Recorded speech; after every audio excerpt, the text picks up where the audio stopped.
कल तक जो कहता था कि हाजीपुर हमारा धरती है, हमारा भाई का जो है से दिया हुआ सौगात है, उसको नहीं भूलेंगे। और एक बार अमित शाह और मोदी जी बोला के धोप दिया तो फिर उन्हीं का नाम बोलने लगा। कल तक छाती पीटले फिरता था, हम लोगों के गठबंधन में आने का कोशिश किया। हम लोगों के नेता आदरणीय बाबू लालू प्रसाद यादव जी और हम लोगों के नेता आदरणीय तेजस्वी यादव जी ने गठबंधन से लेने का इनकार कर दिया।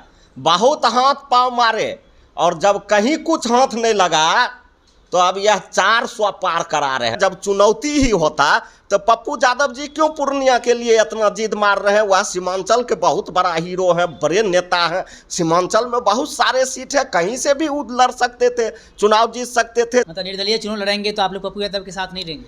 क्यों रहेंगे? पप्पू यादव हम लोग महागठबंधन के साथ हैं। हम लोग अपने नेता आदरणीय बाबू तेजस्वी यादव जी और बाबू लालू प्रसाद यादव जी के साथ हैं। हम लोग राष्ट्रीय जनता दल के साथ हैं, कोई व्यक्ति के साथ नहीं है। जो लोग पार्टी का गाइडलाइन नहीं मानते हैं, जो गठबंधन को नहीं मानते हैं, उन लोग के साथ नो गठबंधन है और नो हम लोग हैं। नमस्कार, स्वागत है आपका लाइव बिहार में। मैं हूं आपके साथ संजीव सिंह। देखिए, लोकसभा चुनाव के मद्देनजर एनडीए हो चाहे एनडीए अलायंस हो, तमाम जो दल है उसमें सीट शेयरिंग का फॉर्मूला तय हो गया। चिराग पासवान की पार्टी जो कि एनडीए के घटक दल हैं, उनको 5 सीट मिली, तो वहीं पशुपति कुमार पारस को एक भी सीट नहीं मिला था। इसके बाद कहा जा रहा था कि पशुपति कुमार पारस जो है वो हाजीपुर से चुनाव लड़ सकते हैं, क्योंकि लगातार वो बयान दे रहे थे कि हम हाजीपुर को छोड़ेंगे नहीं। लेकिन अब इसी खबर को लेकर के अब कहा जा रहा है कि चिराग पासवान हाजीपुर से चुनाव लड़ेंगे और पशुपति कुमार पारस जो है वो उनका समर्थन करेंगे। और पशुपति कुमार पारस ने ट्वीट करके ये जानकारी भी दे दी है कि प्रधानमंत्री मोदी जी के नेतृत्व में जो है इस बार हम लोग समर्थन देंगे, चुनाव लड़ेंगे और 400 पार की जिस तरह से बात कर रहे हैं, 400 पार जाएंगे और 40 की 40 सीट बिहार से जिताने का प्रयास करेंगे। पशुपति कुमार पारस ने क्लियर कह दिया। हमारे साथ बात करने के लिए आरजेडी विधायक रामवृक्ष सदा जी हैं। क्या कहेंगे आप? पशुपति कुमार पारस तो आ गए हैं फिर से एनडीए में वापस। बहुत बहुत धन्यवाद, आपने बात किया पशुपति कुमार पारस जी को। वो 400 पार कर रहे हैं और 40 सीट बिहार में जीत रहे हैं, जिसको एगो टिकट नहीं दिया गया, जो कल तक रोता था, कल तक छाती पीटले फिरता था। हम लोगों के गठबंधन में आने का कोशिश किया। हम लोगों के नेता आदरणीय बाबू लालू प्रसाद यादव जी और हम लोगों के नेता आदरणीय तेजस्वी यादव जी ने गठबंधन से लेने का इनकार कर दिया। बहुत हाथ पांव मारे और जब कहीं कुछ हाथ नहीं लगा तो अब यह 400 पार करा रहे हैं। मतलब आप लोग तरफ जुगाड़ नहीं बैठा फिर से, इसलिए आ गए मोदी जी के साथ। फिर से मोदी जी के साथ आ गए और ये सब तो मोदी जी का रटाया हुआ तोता है। कल तक जो कहता था कि हाजीपुर हमारा धरती है, हमारा भाई का जो है से दिया हुआ सौगात है, उसको नहीं भूलेंगे। और एक बार अमित शाह और मोदी जी बोला के धोप दिया तो फिर उन्हीं का नाम बोलने लगा। ये लोग क्या बोलेंगे, क्या करेंगे, क्या नहीं करेंगे, ये लोग क्या बोलते हैं और क्या करते हैं, कभी स्टैंड करते हैं अपनी बातों पर? इन लोगों को अपनी बातों से कुछ लेना देना नहीं है। नेतागिरी कैसे चमके, कहाँ जाके कैसे कौन सीट पकड़ लें, कहाँ जाके हम फिट बैठ जाएं, राज्यसभा चल जाएं, एमपी बन जाए, एमएलए बन जाए, ये लोग तो इसलिए नेतागिरी करते हैं, थोड़े जनता और समाज के सेवा के लिए करते हैं। अपना फेसबुक पर से डीपी हो, प्रोफाइल हो, सब उसने चेंज कर लिया था। प्रधानमंत्री मोदी जी का जो फोटो था वो सब कुछ हटा दिए थे, लेकिन फिर से एनडीए में जिस प्रकार से वो कह दिए हैं इंडिया के साथ है, अभिन्न अंग है एनडीए के, क्या लग रहा है कि वो विवश हो गए हैं या उसको विवश कर दिया गया है? अब विवश हो जाए या विवश कर दे, या माननीय पशुपति कुमार पारस जी का मामला है। जो लोग केंद्र में मंत्री थे, जो बड़ी बड़ी बात करते थे कि 5 सीट हम लेंगे, चिराग पासवान को एक भी सीट नहीं मिलने के लिए जा रहा है, उसको मोदी जी और अमित शाह जी ला के रोड पर खड़ा कर दिया। एक एक सीट के लिए तरस रहे थे कि कम से कम हमको हाजीपुर दे दीजिए, वह भी उनको नहीं मिला।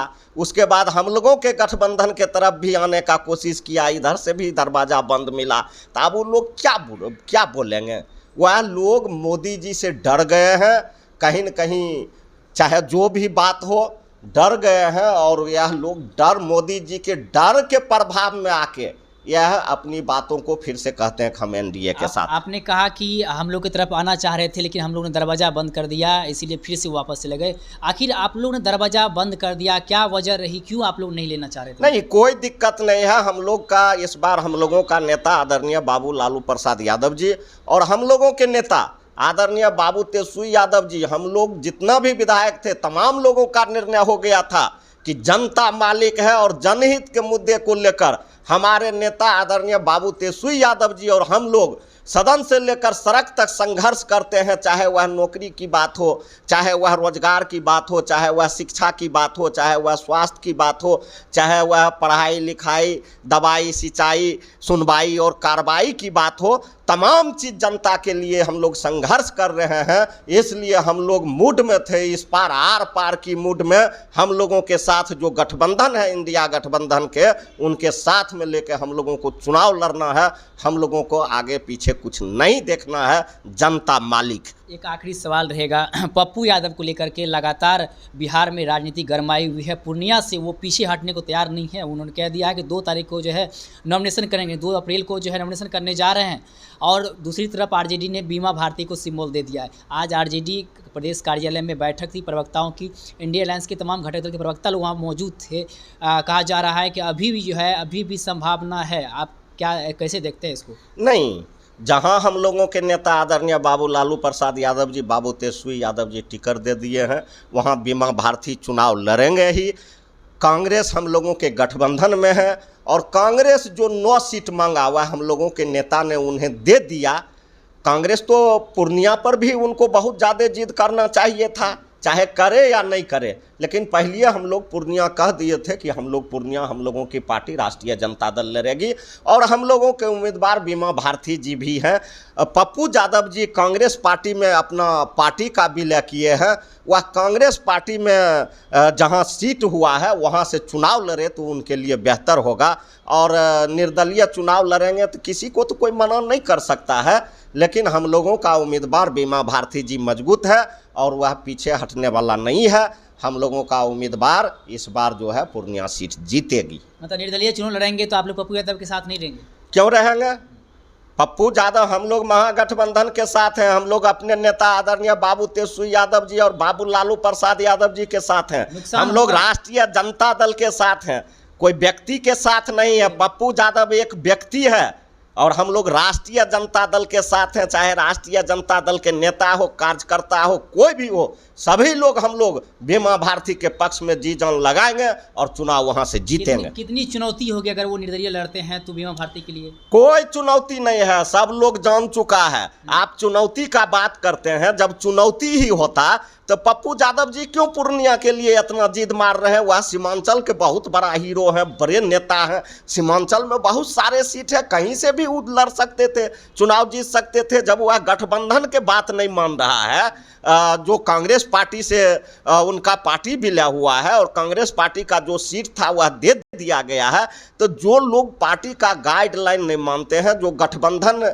को नहीं मानते हैं, उन लोग के साथ नो गठबंधन है और नो हम लोग हैं। चलिए, बहुत बहुत धन्यवाद। देखिए, रामवृक्ष सदा जी थे, साफ तौर पे कह दिए जो लोग गठबंधन धर्म का पालन नहीं करते, गठबंधन का बात नहीं मानते हैं, हम लोग उनके साथ नहीं है। पप्पू यादव से कोई फर्क नहीं पड़ने वाला है। पूर्णिया लोकसभा सीट पे बीमा भारती जो है वो चुनाव लड़ेगी और सभी महागठबंधन के जो भी नेता हैं सब उनके साथ हैं, कार्यकर्ता सब उनके साथ हैं और वो जीत भी दर्ज करेगी। तो देखने वाली बात होगी कि आगे क्या कुछ होता है। पप्पू यादव जो है अगला कदम क्या उठाते हैं, क्या वो निर्दलीय चुनाव लड़ते हैं या दूसरी लोकसभा सीट से चुनाव लड़ते हैं, ये तो वक्त बताएगा। फिलहाल इस खबर में इतना ही और भी तमाम खबरें देखते रहे लाइव बिहार। बहुत बहुत धन्यवाद। लाइव बिहार यूट्यूब पर सब्सक्राइब और फेसबुक पर लाइक जरूर करें।